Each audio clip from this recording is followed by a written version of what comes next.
The National Electrical Code, or NEC, mandates that service entrance grounded conductors must be installed in the same raceway as the phase conductors. This requirement is crucial for maintaining a low impedance ground fault current path. When a ground fault occurs, the current needs to return to the source as quickly and efficiently as possible to trip the overcurrent protective device such as a circuit breaker or fuse. If the grounded conductor is separated from the phase conductors, the impedance of the ground fault current path increases significantly due to inductive reactance. Inductive reactance is the opposition to the flow of alternating current caused by the inductance of the circuit. The inductance is directly related to the area enclosed by the current loop.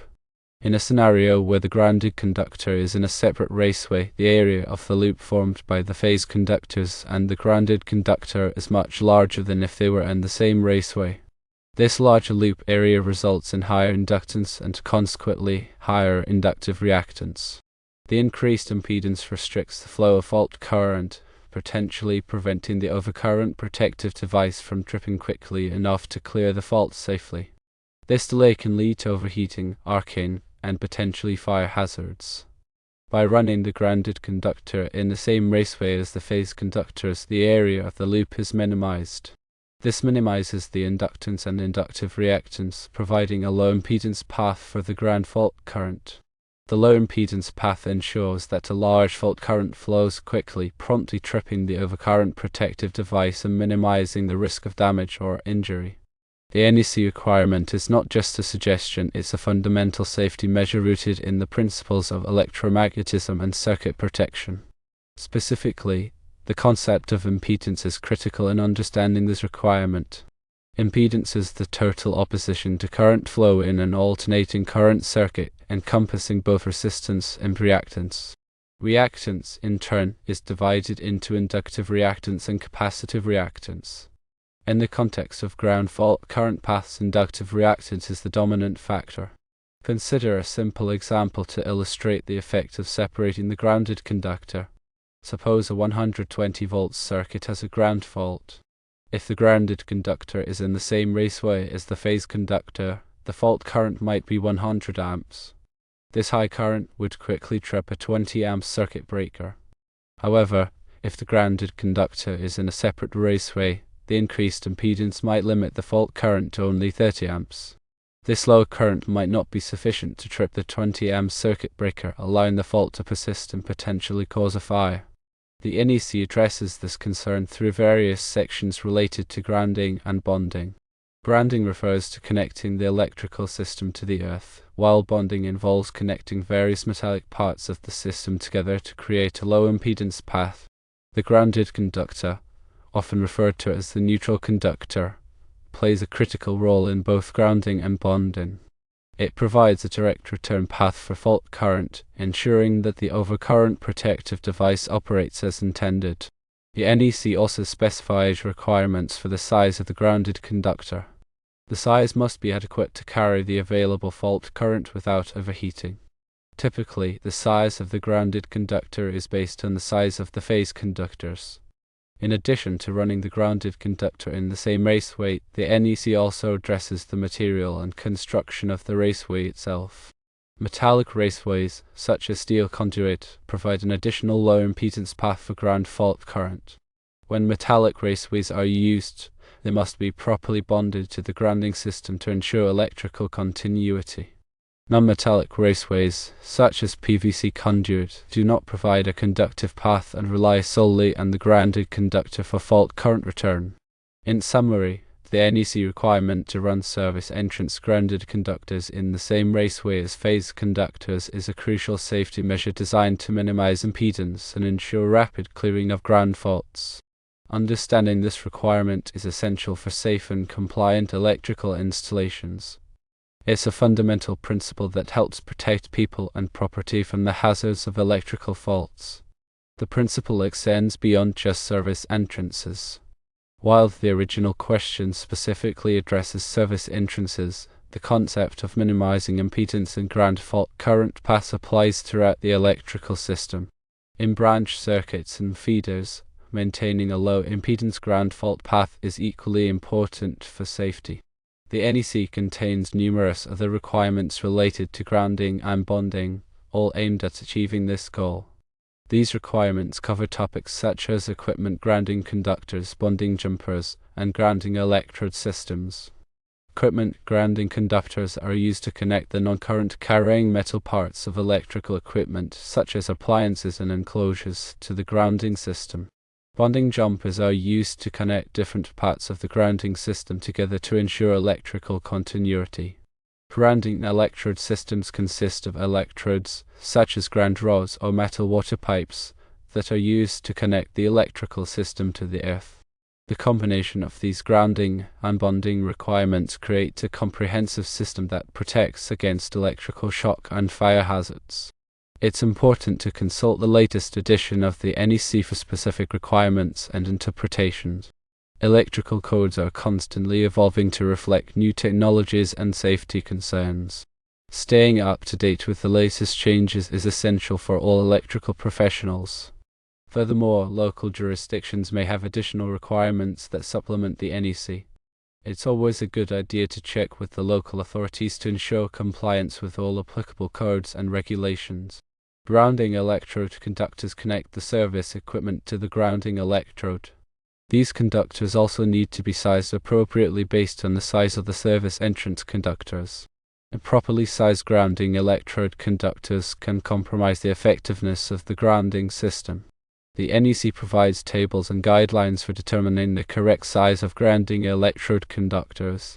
Bonding of metal water pipes, gas pipes, and other metallic systems within a building is also crucial for safety. These metallic systems can become energized if a fault occurs, creating a shock hazard.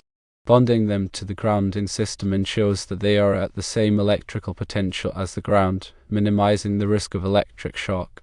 The NEC specifies requirements for bonding these metallic systems, including the size and type of bonding conductors to be used. Surge protection devices, or SPDs, are another important component of a comprehensive electrical safety system.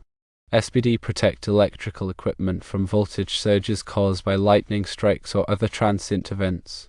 These surges can damage sensitive electronic equipment and cause fires. SPD are typically installed at the service entrance and at downstream distribution panels. They divert the surge current to ground, protecting the equipment connected to the electrical system. The NEC contains requirements for the installation and wiring of SPD. Ensuring proper grounding and bonding is not just a matter of complying with the NEC, it's a matter of protecting lives and property. Electrical safety should always be a top priority in any electrical installation. Taking the time to understand and implement the NEC grounding and bonding requirements is an investment in safety and peace of mind. Consider the practical implications of not following the NEC grounding requirements. If the grounded conductor is not run in the same raceway as the phase conductors, the impedance of the ground fault current path will be higher. This higher impedance can lead to several problems. Firstly, slower tripping of overcurrent protective devices. As mentioned earlier, the increased impedance limits the fault current, potentially preventing the circuit breaker or fuse from tripping quickly enough to clear the fault. This delay can result in overheating, arcing, and fire hazards. Secondly, increased voltage drop during ground faults. The higher impedance causes a larger voltage drop along the ground fault current path. This voltage drop can create a potential difference between different parts of the electrical system, increasing the risk of electric shock. Thirdly, electromagnetic interference, or EMI. Separating the grounded conductor from the phase conductors can increase the level of electromagnetic interference generated by the electrical system. This EMI can disrupt the operation of sensitive electronic equipment, such as computers and communication devices. Fourthly, reduced equipment lifespan. Persistent ground faults and voltage surges can damage electrical equipment and shorten its lifespan. Proper grounding and bonding help protect equipment from these harmful effects. Finally, code violations and liability. Failing to comply with the NEC grounding requirements can result in code violations and potential liability in the event of an accident.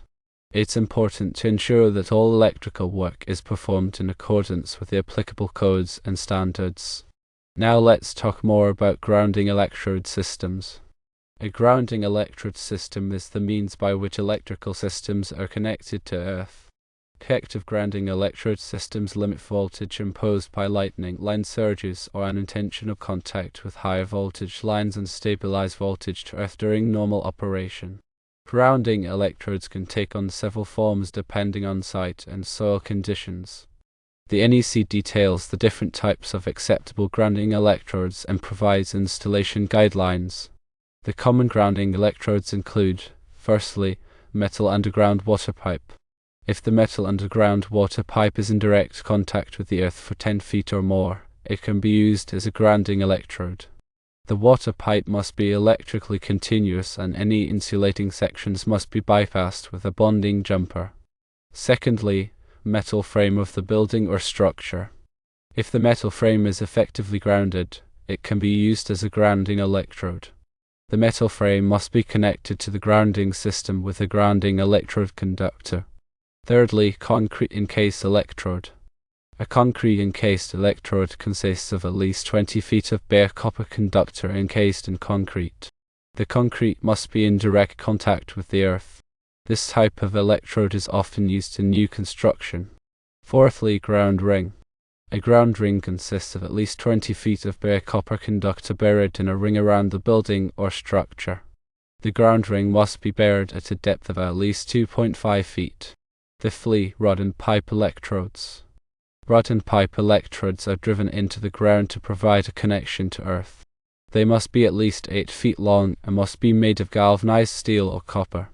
The NEC specifies the minimum diameter for rod and pipe electrodes. When multiple rod or pipe electrodes are used, they must be spaced at least 6 feet apart. The resistance of the grounding electrode system is an important factor to consider. The NEC requires that the resistance to ground be 25 ohms or less. If the resistance is higher than 25 ohms, an additional grounding electrode must be installed.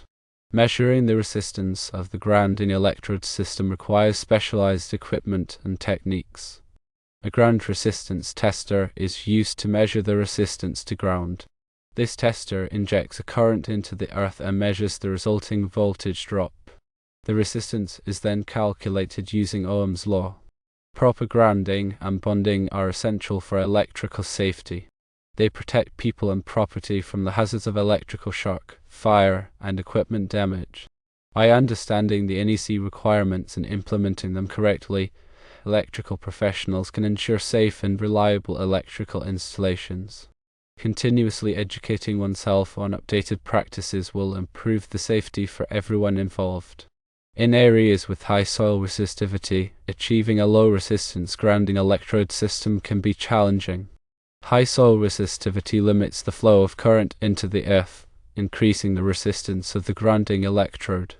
Several techniques can be used to reduce soil resistivity and improve the effectiveness of the grounding electrode system. One technique is to use multiple grounding electrodes. By connecting multiple electrodes in parallel, the overall resistance to ground is reduced. The electrodes should be spaced at least 6 feet apart to avoid overlapping of their effective zones. Another technique is to use soil conditioning agents. These agents are chemicals that are added to the soil to reduce its resistivity. Common soil conditioning agents include bentonite clay and magnesium sulfate. The soil conditioning agent should be applied around the grounding electrode to improve its contact with the earth. A third technique is to use a ground grid. A ground grid consists of a network of interconnected conductors buried in the earth. The grid provides a large surface area for current dissipation, reducing the overall resistance to ground. Ground grids are often used in substations and other high-voltage installations. In addition to reducing soil resistivity, it's also important to ensure that the grounding electrode is properly installed. The electrode should be driven deep enough into the earth to reach moist soil. The connection between the electrode and the grounding conductor should be secure and corrosion resistant. Regular inspection and maintenance of the grounding electrode system is also important. The connection should be checked for corrosion and tightness. The resistance to ground should be measured periodically to ensure that it remains within acceptable limits. If the resistance is too high, corrective action should be taken to improve the effectiveness of the grounding electrode system. Proper documentation of the grounding electrode system is also essential.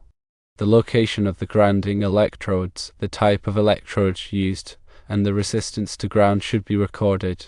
This information can be used for future maintenance and troubleshooting.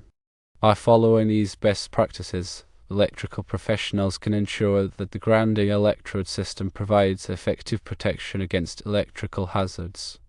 Grounding and bonding are not one-time tasks, they require ongoing attention and maintenance.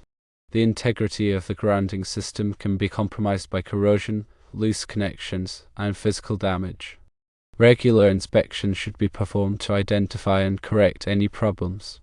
Connections should be tightened, corroded components should be replaced, and damaged conductors should be repaired.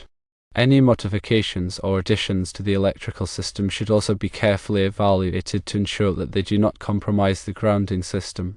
When performing electrical work, it's important to follow lockout/tagout procedures to de-energize the equipment and prevent accidental energization. This helps protect workers from electrical shock hazards.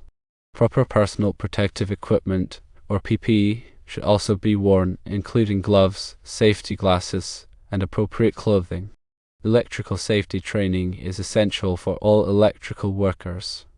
Training should cover topics such as grounding and bonding, overcurrent protection, lockout/tagout procedures, and PPE requirements. Regular refresher training should also be provided to keep workers up to date on the latest safety practices. Working with electricity can be dangerous, but by following proper safety procedures and using the right equipment, the risks can be minimized. Grounding and bonding are critical components of an electrical safety system. By understanding the principles of grounding and bonding and implementing the NEC requirements, electrical professionals can help protect people and property from the hazards of electricity. It is always best to hire qualified and licensed professionals to conduct electrical work.